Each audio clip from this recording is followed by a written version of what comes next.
Gusto nyo bang mag-umpisa ng negosyo? Hep, hep, hep! Huwag na huwag ka mag-uumpisa na hindi mo pinapanood ito. Videos that will make you wealthy and debt-free.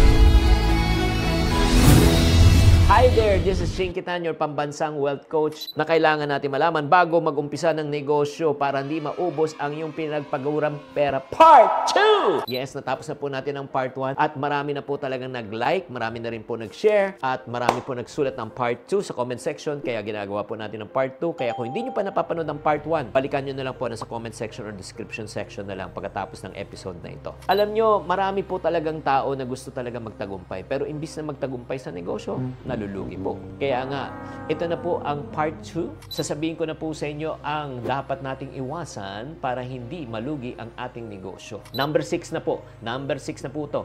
Never mix personal and business funds. Mahalaga po yan. Iwasan natin paghaluin ng pera sa negosyo at personal na buhay dahil magkaiba po ang goal at layunin yan. Ang pera sa negosyo ay dapat ginagamit lang sa operational expense, sa pag-e-expand at pagpapaunlad ng negosyo. Sa kabilang banda naman, ang pera naman ng personal sa buhay ay pang-araw-araw na gastusin sa pamilya, pambayad ng utang, personal na pangangailangan. Agree o disagree? Type agree if you agree. Kapag kasi pinagsama ang dalawang pondo na ito ay mag-aaring magdulot ng complication. Or like for example, ang nangyayari po niyan, yung dapat sa pangnegosyo na gagamit sa personal. So, parang bili ka ng bili ng mga gamit, di ba? Bili ka ng bili ng mga pagkain, bili ka ng bili ng personal na hindi mo alam na lulugi na pala at nakakain mo na po ang puhunan. At syempre naman, pag kinain na po yung puhunan ng negosyo, wala na po pangbili. Pag wala na pangbili, wala ng stock. Pag wala ng stock, wala ng pambenta. Pag wala ng pambenta, wala ka ng benta. Pag wala ka ng benta, malulugi ka na. Agree? Kaya mahirap na magkaroon po na talagang maayos pag pinagsasama po ang ating pera. Kaya importante po alamin nyo po, separate ang bank account ng pangnegosyo, separate ang bank account ng pang-personal na gastusin. That's number 6. Let's go to number 7. Never na dapat natin gawin para hindi maubos ang ating pinagpagurang pera pag umpisa ng negosyo. Never start without a backup plan. Alam mo, parating ko tinuturo sa aking mga students, no? Ladies and gentlemen, especially when it comes to starting business, expect the best. Be positive. Kikita yan. Lalaki yan. But prepare always for the worse. Huwag niyong babaliwalain ang pagkakaroon ng tinatawag na contingency plan or contingency fund sa pagnenegosyo. Like for example, let's talk about yung mga unforeseen, di ba? Like for example, yung nangyari po ng 2020 nung nag-lockdown po. Unforeseen yan, di ba? Kalamidad yan. Or if not naman, ekonomiya, di ba? Humina po ang buying power ng tao. Or emergency situation. Ito po, ang pinag-uusapan po natin na contingency planning, di ba? Like for example, ang pinaka-best niyan talaga, pag kayo po ay nag-umpisa ng negosyo, magpondo kayo ng tinatawag na operational expense na gastusin sa tubig, kuryente, bayad sa tao ng at least 3 to 6 months. Ano ibig sabihin ng 3 to 6 months? Sa loob ng 3 buwan, 6 na buwan, kahit wala kang benta, zero ang iyong benta, buhay pang negosyo mo. Bakit po? Pag ikaw ay nagnegosyo, nag-capex ka lang, nag-capital expenditure ka lang, nawala ka. Oo, like for example, nag-build ka ng lugar, bumili ka ng mga gamit, tapos wala kang OPEX na reserve, na backup plan, paano kung mahina pa ang benta first 2 months? Di sarado ka na on the 3rd month kasi mapipilitan ka na mangutang. Pero kung meron kang 3 to 6 months, wala kang pangamba, makakapag-isip ka, ito ano dapat kong diskarte para palakihin ko ang aking benta. Maganda po yan. Kaya kailangan po, yan po ang pang-7. Let's go to pang-8. Hindi dapat gawin para hindi malugi ang iyong pinagpagurang pera sa pagnenegosyo. Never start without a support system. Hindi advisable na sosolohin mo lahat ng responsibilidad sa pagnenegosyo. Bakit? Ang pagtatagumpay ng negosyo ay nagiging posible kung meron ka mga katuwang, kasama, mahusay na support, di ba? Because no man is an island. Do you agree? Dapat may taong tumutulong sa'yo sa pagpapatakbo ng isang negosyo. Diba? Siyempre, sa umpisa, ikaw lang talaga lahat. Pero darating ang panahon, maniwala kapag kumikita ka na, kailangan mo na talaga ng support systems. Kasi sila ang maaasahan mo eh. Maaring magbigay ng tulong at suporta sa iba't ibang aspeto ng negosyo. Baka magaling ka lang sa, like for example, sa selling. Pero sa finance, sa customer service, operation, hindi mo strength yan. So, kailangan maghanap po kayo ng mga taong magagaling din po sa iba-ibang aspeto para matulungan at mabuo ang iyong negosyo. Hindi ka lang pwedeng benta-benta, pero pangit na naman customer service, magagalit naman tao, hindi na deliver yung produkto mo on time. Does it make sense? Siguraduhin lang natin na bago tayo mag-hire ng tao, dapat qualified at may tamang skills and competence para magiging katuwang nyo at magiging kapartner nyo sa pagpapaunlad ng negosyo. Tatandaan, pag tayo kumuha ng tao, ang goal natin sa pagkuha ng tao is to make our life easier and better. Hindi sila dapat ang nagpapabigat ng ating buhay. Grabe naman. Na-appreciate nyo ba tong session natin na ito? Pag na-appreciate nyo, type the word appreciate in the comment section. Let's go to number 9. Number 9 na utos bago ka mag-umpisa ng negosyo.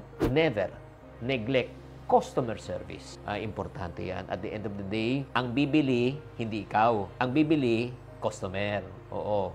Huwag matigas pong ulo bilang mga negosyante. Minsan masyado tayong sold out sa ating sarili. Nabebenta natin ating sarili pero hindi natin nare-realize. Ultimately, hindi naman ikaw ang bibili, yung customer mo. So, learn how to listen to feedback ng mga customer. Diba? Para mag-improve ang iyong negosyo. Ito yung magbibigay sa'yo ng insights tungkol sa mga areas na kailangan mo improve. Mula sa kalidad ng produkto, kalidad ng serbisyo, pagtugon ng mga pangangailangan, hanggat sa kanilang karanasan. Diba? Customer service is key. You know what? A happy customer will be a returning customer. And the single most wasteful thing that you can do is to burn a customer because it took you a lot of effort. Like for example, yung tinatawag nating customer acquisition cost. Bago ka makakuha ng customer, katakot-takot na ika nga investment na kailangan mo, awareness at tiwala, ibibuild mo bago sila maging customer. Sa pagkakaroon ng malasakit sa kanilang saloobin, kung ano nararamdaman nila, maaring mong palakasin ang iyong ugnayan, siyempre, lalo na pag nagkakaroon ng tinatawag na customer satisfaction. Bago tayo pumunta sa pang-10, mag-rewind lang po tayo. Ano po ang dapat nating ikang 10 utos bago magsimula ng negosyo para pera di maubos? Number 6 po, never mix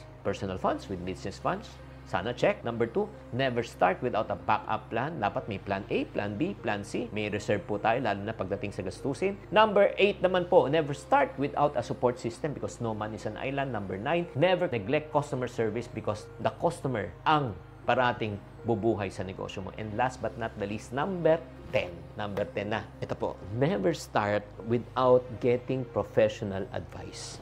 Bakit? Let me explain. Dapat isama nyo na po sa capex nyo ang paghanap ng mga expert consultant bago ka pumasok sa isang negosyo unless you are personally an expert in what you're doing. Bakit? Mahalaga na tama ang information, mga payo na makukuha mo bago ka mag-umpisa. Bakit? Prevention is better than cure. Kasi marami tayong mga aspeto na probably alam mo lang isang aspect pero hindi mo alam yung other aspect. Kaya mas maganda, alam mo na yung buo bago ka mag-umpisa. At may mga eksperto po na may talagang sapat na kaalaman, karanasan, di ba? Na pwede kayong magbayad, di ba? Pwede kayong mag-hire, isama nyo na. Bakit po? Uulitin ko. Taon ang binilang mo para kumita ng pinagpagurang pera. Taon ang binilang mo para pag-ipunan ng pera. Pero isang maling negosyo lang, isang maling desisyon lang, malulugi na ang pinaghirapang pera. I'll end with this story. Merong isang tao na talagang magaling siya magluto. Masarap ang kanyang pagkain. At nagtayo siya ng kanyang restaurant. Noong nagtayo siya ng restaurant, nagtataka siya kung bakit hindi siya pinupuntahan ng mga tao. Lumapit sa akin at pina-evaluate sa akin yung ano.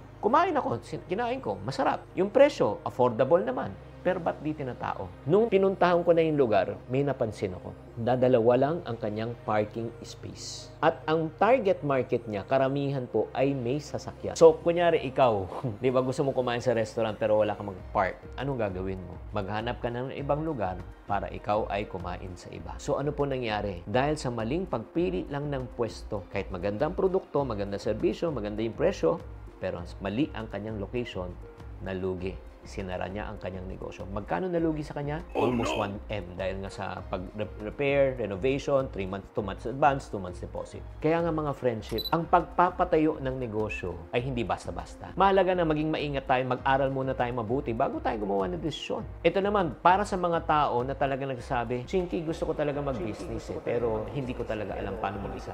What if I can coach and guide you through starting your own business? What if I can help you to launch, grow, and start your business successfully? If your answer, sinasabi mo, Chinky, yes, interested ako. Type I am in. Type I am in the comment section and I will send you a personal invite. Hindi to para sa lahat, FYI. Ito po pa ay para sa mga taong handa na, gusto na, at gusto maiwasan ang mga maling diskarte sa pagnenegosyo. Maraming salamat sa pag-join sa episode na ito. At kung nakinabang ka at nagustuhan mo tong episode na ito, please like, share, and subscribe and be part of the community of Ching Positive. Tatandaan, tamang karunungan, tamang disiplina po ang susi sa pagyaman.